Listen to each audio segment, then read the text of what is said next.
sommes le 31 mai 1995. Ce jour-là, le cinéma français et la société tout entière vont découvrir une œuvre choc. Vous l'avez deviné, La haine, un film réalisé par Mathieu Kassovitz. A priori, il cumule tous les handicaps. Il parle de la banlieue et des violences policières. Il est en noir et blanc et met en scène un trio d'acteurs encore assez peu connus. Pourtant, le long métrage connaît un succès immédiat. Il bouscule, il choque. Il interpelle. Plus de 20 ans après, le film est culte et reste un document pertinent pour comprendre la vie dans les quartiers. On en parle aujourd'hui avec Christophe Rossignon. Bonjour, vous êtes le producteur du film et vous avez d'ailleurs obtenu le César du meilleur producteur en 1996. Vous y jouez aussi un petit rôle, le rôle du taxi. Est-ce que vous pouvez d'abord nous raconter peut-être la genèse du film ? C'est Mathieu Kassovitz qui vient vous voir. Comment ça se passe exactement ? Mathieu et moi, on se connaît très bien puisque j'ai produit avant La haine 3 de ses courts-métrages, plus son premier long-métrage qui s'appelle Métis.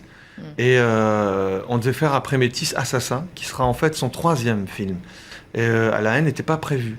Et un matin, Mathieu m'appelle, vient me voir et me dit voilà, est-ce que tu es au courant de ce qui s'est passé au commissariat du 18e, l'affaire Macomé ? Et on était en avril 93. Et je lui dis oui, j'ai entendu ça dans les médias. Et il me dit ce matin, il y a eu une manif devant le commissariat, j'y étais, je veux faire un film là-dessus. Et il a déjà les idées assez claires sur comment il voit les choses, une bande de potes. Et voilà, il me raconte ça et il me dit est-ce que tu es d'accord pour qu'on se jette à corps perdu dans cette aventure ? Je lui dis oui, je te suis.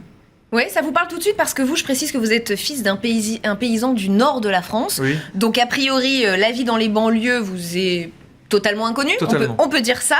Qu'est-ce qui va vous intéresser ? Qu'est-ce qui va vous convaincre ? Le cinéma de Mathieu, le fait qu'on se connaît bien, que je connais son cinéma, et que je sais qu'avec une histoire comme ça, il peut faire un film de cinéma. Il est réalisateur de films de cinéma, et moi je suis producteur de films de cinéma. Donc c'est d'abord ça qui va me motiver. Et ensuite, ce qu'il raconte, il a une vraie histoire. L'histoire de 3 potes, il y a une intrigue, il s'est passé dans le film, comme pour l'affaire Macomé, une bavure dans un commissariat, les jeunes ont réagi, et donc, et derrière, il y a ce que vous savez dans le film. Donc il y a de l'amitié, il y a beaucoup de choses. La musique, le rap à l'époque était pas ce qu'il était aujourd'hui. C'est vrai.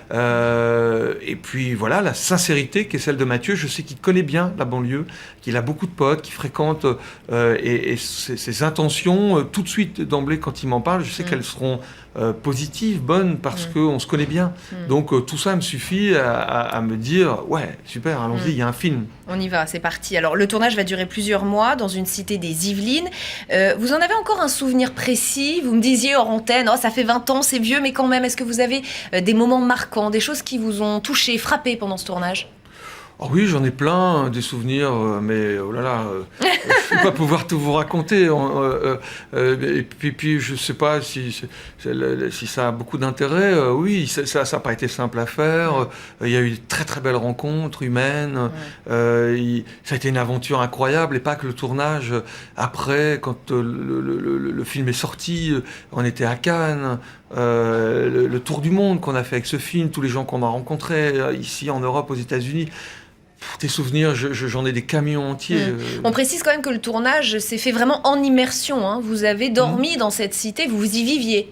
On y a vécu 2 mois avant le tournage, parce qu'il fallait créer une relation de confiance avec les habitants de cette ville où on a tourné.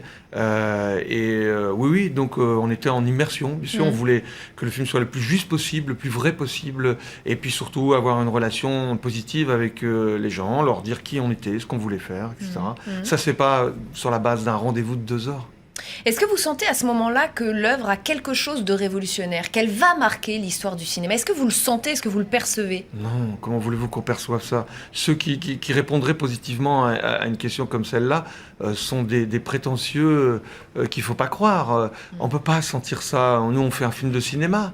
Et on espère qu'on va faire un beau film, qu'il sera qu'il y a une belle histoire. Il est un peu engagé aussi. Ah bien sûr, mais ça c'est toute la démarche du cinéma engagé. Avec Mathieu, on en a fait d'autres, des films engagés. Après, on a fait L'Ordre et la Morale sur la prise d'otage de la grotte d'Ouvéa en Nouvelle-Calédonie. Moi, j'en ai produit d'autres, des films engagés. Welcome, présumé coupable sur l'affaire Outreau. Welcome sur les migrants à Calais. Et d'autres films comme ceux-là. Donc oui, bien sûr qu'il y a la volonté de dire quelque chose, de délivrer un message, mais après, il y a aussi la volonté de faire un film. Oui, de la On en imaginer revient toujours au cinéma. Oui, bien sûr. Alors que d'imaginer que ça va provoquer tout ce que ça va provoquer, non, on n'y pense pas, on n'est pas là-dedans. Oui, parce que très vite, le film va être encensé. Mais alors, j'en avais discuté avec l'un des acteurs, Saïd Taghmaoui, qui me l'avait dit un petit peu quand je l'avais contacté. Les médias vont surtout s'intéresser à Vincent Cassel et à Mathieu Kassovitz, et ils vont un petit peu délaisser Saïd Taghmaoui et Hubert Koundé, qui sont donc les deux autres rôles majeurs de ce film, comme s'ils étaient là par hasard, il m'a dit. Comme s'ils étaient un peu le petit rebeu et le petit black de service. Est-ce que c'est aussi ce que vous avez ressenti, vous, au moment de la médiatisation, au moment de Cannes? Non, moi, j'étais pas à la place de Saïd et de Hubert, donc il faut les croire. Si Saïd vous dit ça, c'est que c'est vrai, c'est ce qu'il a ressenti, c'est ce qu'il a vécu. Et en fait, je le découvre pas. On en Bien a sûr. énormément parlé de tout ça. Donc, oui, c'est sincère et c'est ce qu'ils ont vécu et ressenti. Évidemment, Mathieu, Vincent et moi, on n'a pas ressenti ça, mais oui, on l'a bien vu quand même. Ouais. On n'était pas aveugles. Ouais. Mais c'est comme ça. Qu'est-ce que vous voulez le film a été très médiatisé par son succès. Et qu'est-ce qui a été mis en avant Saïd et Hubert n'avaient pas encore de parcours d'acteur. Hubert était dans Métis. Mais Métis, c'est un film qui est le premier film de Mathieu Kassovitz. Oui. Mais Métis, c'est pas un film qui avait performé. On voyait le talent de Mathieu et celui d'Hubert, d'ailleurs, au demeurant. Il jouait avec une jeune actrice qui s'appelle Julie. Et voilà. Mais bon, après, ça ne nous appartenait plus. Bien sûr. Tout ça nous a échappé. Vous le disiez un petit peu tout à l'heure, dans La haine, il y a plusieurs thèmes forts qui sont abordés. Les violences policières, évidemment, les discriminations contre les jeunes des quartiers dits sensibles, la mixité sociale. Est-ce que, selon vous, ce film reflète encore une certaine réalité aujourd'hui? Je pense pas. Je pense que les banlieues ont beaucoup changé. Vous savez, à l'époque de La haine, il n'y a pas Internet. Il n'y a pas le téléphone portable. Il n'y a pas cette révolution numérique. Le monde a quand même beaucoup changé, vous le savez, mieux que moi, en 20 ans. Autant que vous. Oui, quand même, c'est votre métier. Mais non, donc, oui, je pense, c'est quand même très différent maintenant, tout ce qui s'y passe. Et alors, ça fait ma transition. On parle beaucoup, il se dit, dans les articles, dans les conversations, qu'un deuxième volet de La haine pourrait voir le jour.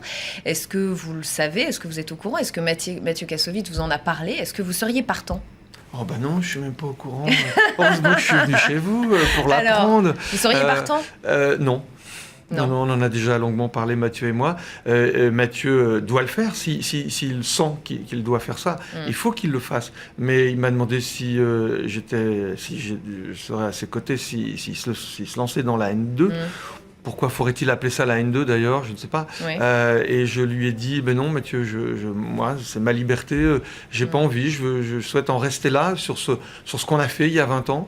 On est allé trop haut, trop loin pour moi, de mon point de vue, mais je ne veux surtout pas le décourager à le faire. Bien il n'est absolument pas question de ça. On est libre, lui et moi,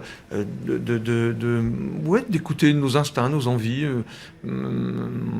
C'est ce qui a marché la première fois en plus. Donc effectivement.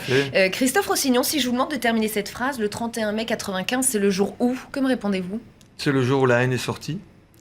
C'est factuel, c'est clair. Merci beaucoup Christophe Rossignon d'avoir été mon invité dans Le Jour où. L'information continue sur LCI.